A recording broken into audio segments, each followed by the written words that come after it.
Henker que vive duas vezes, capítulo 690, Alforone, 11. Demônio celestial. Ou o rei do submundo. Um ser com dois nomes opostos que não combinam. Ele era meu pai. Foi você, certo? Cerca de 3 meses depois de Sun Jae-won ter decidido fazer o trabalho, seu pai, a quem Jae-won respeitava muito, fez uma pergunta estranha a Jae-won. Como qualquer outro dia, Sun Jae-won se comportou como se tivesse voltado para casa logo depois da escola. Ele sentou-se em frente à TV com os pais, comeu algumas frutas e conversou com os pais sobre isso e aquilo. Ao mesmo tempo, notícias eram veiculadas na TV. Todas as manchetes estavam relacionadas com o herói, que recentemente abalou todo o país. Um violador de crianças que foi absolvido por falta de provas. Um gestor de fábrica que foi libertado sob fiança depois de descarregar águas residuais para transformar uma aldeia inteira num local de cancro. E um político que foi acusado de homicídio, mas dispensado devido à sua alta posição no cargo. Embora estas questões tenham causado uma grande perturbação na sociedade na altura em que ocorreram, os acusados foram libertados relativamente impunes. No entanto, os acusados que foram assassinados depois de não pagarem a sua parte justa à sociedade já somavam mais de 20. Isso significava que uma pessoa morria a cada 3 ou 4 dias. Sun Jae-won agiu como se essas estranhas ocorrências não tivessem nada a ver com ele sem muita dificuldade, porque ele já havia desenvolvido o hábito de agir de forma ambivalente desde cedo. Nem sua mãe nem seu pai pareciam prestar atenção às notícias, pois apenas conversavam sobre o que aconteceu no trabalho naquele dia.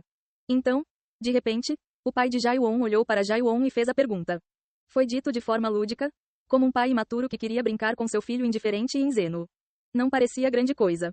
No entanto, Sun Jae-won sentiu um arrepio na espinha. Do que você está falando, pai? Ao contrário de seus sentimentos de surpresa, ele soltou um sorriso malicioso sem demonstrar qualquer expressão de surpresa. Ele se perguntou que tipo de brincadeira seu pai estava pregando. Realmente, mas os olhos que apareceram junto com o sorriso de seu pai eram infinitamente profundos e penetrantes. No final, Sun Jae-won não disse nada. Quando a atmosfera familiar aparentemente agitada de repente esfriou, a mãe de Jae-won, que estava cortando algumas frutas, de repente gritou alto e bateu nas costas do marido com a palma da mão. O que diabos você está dizendo? Não faça piadas tão obscenas. Nosso filho ainda precisa estudar. Não o assuste assim. Tapa. Ah, esposa, isso dói. A pressão que Sun Jae-won sentiu vindo dos olhos de seu pai há pouco não foi encontrada em lugar nenhum. Em seu lugar, Jae-won viu seu pai sendo espancado unilateralmente por sua mãe. Você não sabe que eu bati em você para doer, seu vagabundo. Tapa. Ai, dói muito. Para onde foi aquela gentil seu Eun Yang dos velhos tempos? Você não sabe que fez aquela seu Eun Yang dos velhos tempos assim? Como se não estivesse satisfeita, a mãe de Jae-won deu outra onda de tapas nas costas do marido. Jae-won viu seu pai pulando por toda a sala para evitar os tapas de sua esposa. Aspas reticências aspas. Enquanto tudo isso acontecia, seu olhar vacilou enquanto ele continuava a encarar seu pai. O que o pai faz? Na manhã seguinte, Sun Jae-won não foi à escola. Ele se escondeu em um beco perto de seu prédio com o capuz pressionado. Ele esperou que seu pai fosse trabalhar. Depois de ouvir as palavras estranhas de seu pai ontem, Sun Jae-won se revirou a noite toda tentando dormir. Jae-won estava orgulhoso de ter se mudado sem deixar vestígios. Na verdade, dezenas de milhares de agentes da polícia foram mobilizados para resolver as mortes misteriosas em curso, e especialistas como procuradores e criadores de perfil falaram inúmeras vezes na televisão sobre quem poderá ser o vigilante misterioso. No entanto, ninguém tinha uma ideia clara de quem era esse herói. A imprensa descreveu toda a situação como um jogo de esconde-esconde. Sun Jae-won sentiu que o título da imprensa era uma descrição adequada. A razão pela qual ele se mudou escondendo sua identidade sob uma máscara, evitando os olhares da sociedade e do público, foi porque só assim ele poderia deixar uma marca na sociedade sem que nenhum dano acontecesse à sua família. Algumas pessoas avaliaram as ações de Jae-won como o comportamento típico de um psicopata que se pensa um herói da sociedade. No entanto, nada disso importava para Sun Jae-won. Ele sentiu uma sensação de euforia no processo de se tornar um herói. O processo permitiu-lhe perceber e sentir que estava vivo. Jae-won também sentiu outra emoção sempre que viu as entrevistas cheias de gratidão de vítimas anteriores, que não receberam qualquer reparação da sociedade e das suas leis. Além disso, a maior parte da opinião pública venerava o vigilante como um apóstolo da justiça que trouxe justiça aos ímpios, que não foram devidamente julgados pela lei social. Sun Jae-won sentiu objetivamente que estava agindo para a população e ganhando popularidade. É claro que ele não permitiu que o senso de popularidade atrapalhasse seu julgamento ou o levasse a cometer qualquer crime. De qualquer forma, apesar de viver orgulhosamente duas vidas separadas entre a realidade e o ideal, Jae-won ficou apavorado ao receber tal suspeita de seu pai. No entanto, ele sempre sentiu que não conhecia verdadeiramente seu pai e se perguntou sobre a verdadeira identidade de seu pai. Para ser honesto, Sun Jae-won sabia muito pouco sobre seu pai. Jae-won sabia que seu pai era brincalhão e atencioso com ele, e seu pai sempre tentava reservar tempo para Jae-won, embora ele sempre parecesse ocupado. Exatamente o que seu pai fazia? aonde ele sempre ia todas as manhãs e de onde vinha sua visão às vezes perspicaz. Jae-won não sabia nada sobre seu pai em relação a essas questões. Jae-won era o epítome de um filho adolescente indiferente ao que seu pai fazia. Assim, ele pretendia descobrir a identidade de seu pai, que até então permanecia um mistério para Jae-won. Além disso, ele também planejava descobrir como seu pai sabia o que ele estava fazendo. Ele está indo embora. Jae-won viu seu pai saindo pela entrada comum do apartamento. Ele se escondeu secretamente no beco enquanto pressionava o capuz ainda mais no rosto, preocupado que seu pai pudesse reconhecê-lo. No entanto, ele está sorrindo? Como se algo interessante tivesse acontecido? Seu pai sorriu e começou a caminhar na direção oposta de onde Sun Jae-won estava. Como seu pai não tinha carro naquela manhã, ele teria que usar transporte público para chegar a algum lugar. O problema era que não havia metrô ou ponto de ônibus na direção que seu pai caminhava. Ele está planejando pegar um táxi? Sun Jae-won começou a seguir seu pai, certificando-se de manter uma distância segura. Depois de um tempo, ele seguiu seu pai até um beco sem saída. Seu pai não estava em lugar nenhum. Onde ele foi? Sun Jae-won estava completamente confuso. Sempre que tinha tempo livre, Sun Jae-won seguia o pai. Cada vez, seu pai saía da entrada comum do apartamento com um sorriso no rosto e desaparecia no mesmo beco sem saída. Embora se perguntasse para onde diabos seu pai foi, Sun Jae-won não conseguiu encontrar nenhum vestígio do paradeiro de seu pai. Pai provavelmente está me testando. Tardiamente, Sun Jae-won percebeu que seu pai estava pregando uma peça nele. O sorriso que seu pai sempre fazia antes de sair para o trabalho era uma espécie de sinal de que uma pegadinha havia começado. Em outras palavras, este foi apenas mais um jogo de esconde-esconde. Então, Sun Jae-won decidiu seguir seu pai mais perto. Mesmo que seu pai já soubesse que Jae-won o estava seguindo, Jae-won sentiu um fogo competitivo interno crescendo dentro de si. No entanto, toda vez que perseguia seu pai, ele encontrava o mesmo beco sem saída, com os mesmos resultados. O sentimento de frustração de Jae-won continuou a aumentar. Mais tarde, ele descobriu a única coisa que estava fora do lugar. Espere, sempre tem algum tipo de cinza estranha nessa parede, certo? Isso tem alguma coisa a ver com o desaparecimento do pai? Como se as folhas tivessem sido recolhidas e queimadas? As cinzas acumularam-se abaixo da parede.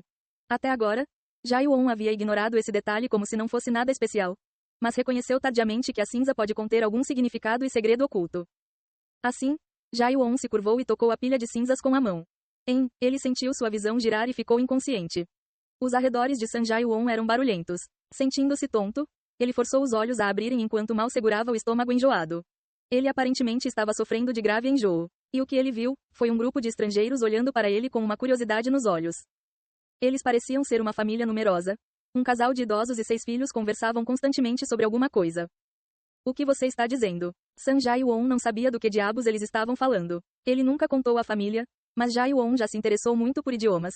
Então estudou muito e dominou pelo menos 9 idiomas diferentes. Além disso, ele ouviu uma grande variedade de idiomas aqui e ali.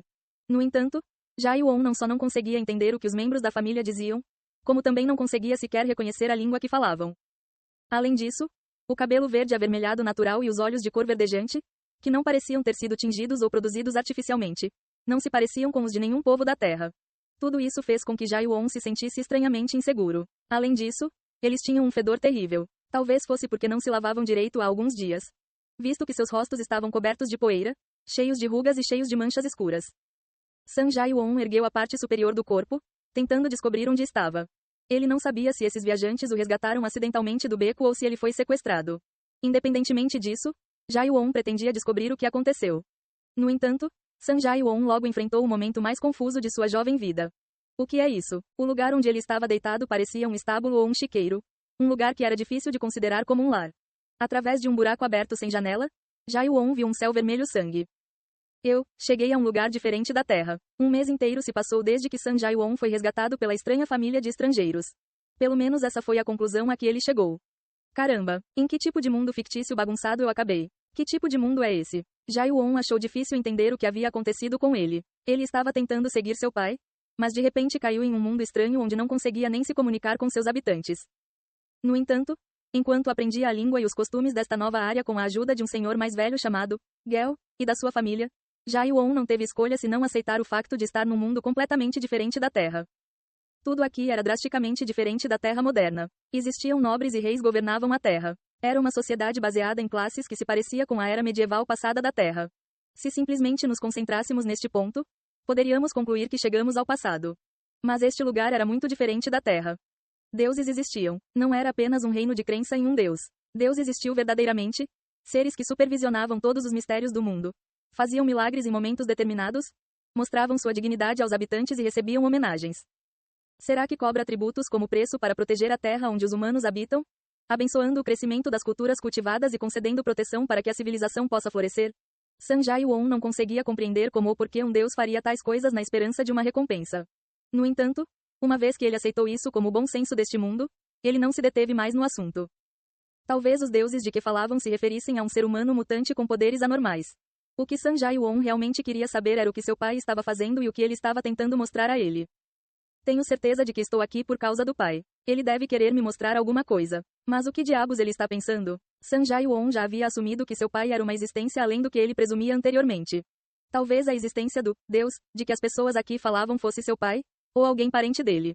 Então, Sun Jae-won tentou aprender sobre os deuses através de Gel e sua família. Não, isso é desrespeitoso. A existência de um Deus é algo sagrado que não deve ser expresso em palavras de forma imprudente. Se eu tentar explicar a existência de Deus com palavras humanas, não reunirei fé e Deus me punirá. Gel cobriu à força a boca de Sun Jae-won e tremeu de medo, como se um raio pudesse cair do céu a qualquer momento. Quão ruins são os deuses deste mundo que todos os seres humanos reagem assim. Falar sobre deuses parecia ser um tabu. Então, no final, Sun Jae-won não teve escolha a não ser esperar pelo dia do sacrifício, quando Deus ou deuses apareciam e receberiam seu tributo. No dia da oferta, Sun Jae-won ouviu uma declaração chocante. O que? A oferta desta vez é, Siu. Vendo o luto da família de Gel, Jae-won perguntou o que estava acontecendo e recebeu uma resposta surpreendente. Por um momento, Sun Jae-won só conseguiu se lembrar dos ritos ancestrais que ocorreram há muito tempo, durante um período muito incivilizado da história mundial, que ele aprendeu na escola. Ele pensou em sacrifício humano. Este mundo parecia muito mais louco do que Jae-won imaginara inicialmente. Ei pessoal, antes de vocês irem, não se esqueçam de se inscrever no canal e deixar aquele like maroto se gostaram do vídeo. Isso ajuda o YouTube a dar mais alcance ao canal. Ativem o sininho para não perder nenhuma novidade. Muito obrigado pelo apoio e até a próxima.